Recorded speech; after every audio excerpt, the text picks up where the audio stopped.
A Xunta porá en marcha en febreiro a rede de psicólogos clínicos en atención primaria a que se incorporarán 21 profesionais. Galicia avanza tamén no traspaso das competencias para autorizar o permiso de traballo. San Caetano acolleu esta mañá un novo Consello da Xunta. O Goberno galego tratou diferentes temas, un dos máis destacados foi no eido sanitario. Este mes de febreiro porase en marcha a rede de psicólogos clínicos en atención primaria coa incorporación de 21 novos profesionais.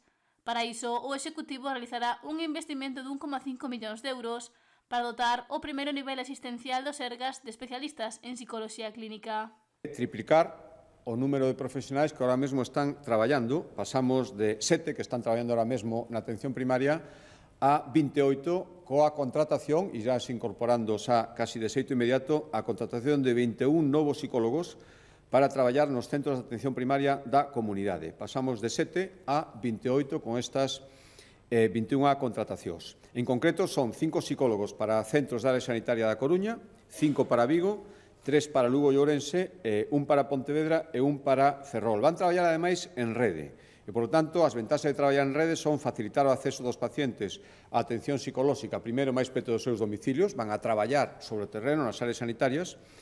Non só van pasar consulta, que por suposto van pasarlas, sino tamén van diseñar actividades preventivas. O Consello da Xunta avaliou un informe sobre os pasos a dar por Galicia para asumir as competencias en materia de autorización inicial de traballo. Unha cuestión estratégica para o Executivo Autonómico que solicitou este traspaso ao Goberno Central en xullo de 2025 e ven de recibir o borrador do acordo.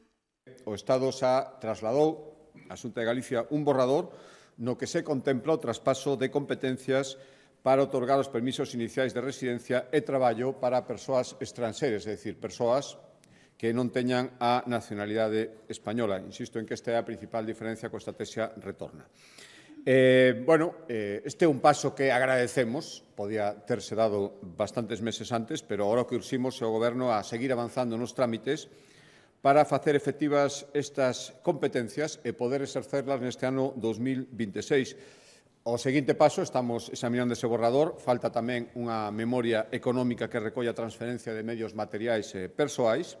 Outro aspecto no que afondou o titular da Xunta foi o avance na futura lei de administración local para dotar os concellos dun novo marco xurídico adaptado ás súas necesidades, xa que o Consello ven de autorizar o inicio do trámite de audiencia e información pública do anteproxecto desta lei.